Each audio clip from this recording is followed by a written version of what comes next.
নবী বলে দিয়েছেন, একটা নারী তার দেবরের সাথে দেখা করার চাইতে মৃত্যু তার জন্য অনেক বেটার।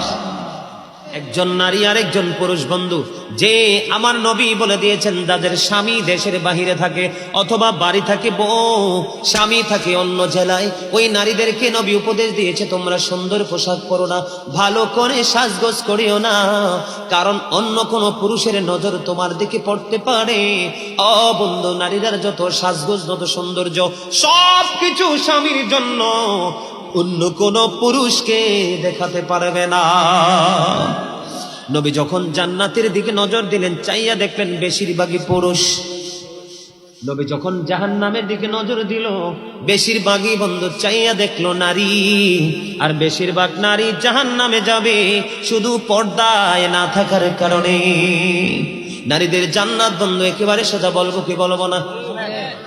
আল মারওয়াতু ইযা সাল্লাত খামসাহা ওয়া সামাত শাহরাহা ওয়া আহসানাত ফারজাহা ওয়া তুআদ বা'দাহা ফালতাদখুল মিন আইয়াবিল জান্নাতি শাআ।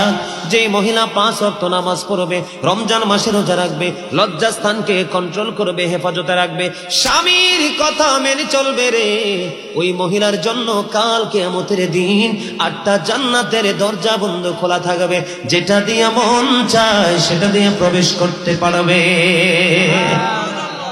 জোরে জোরে বলুন না সুবহানাল্লাহ।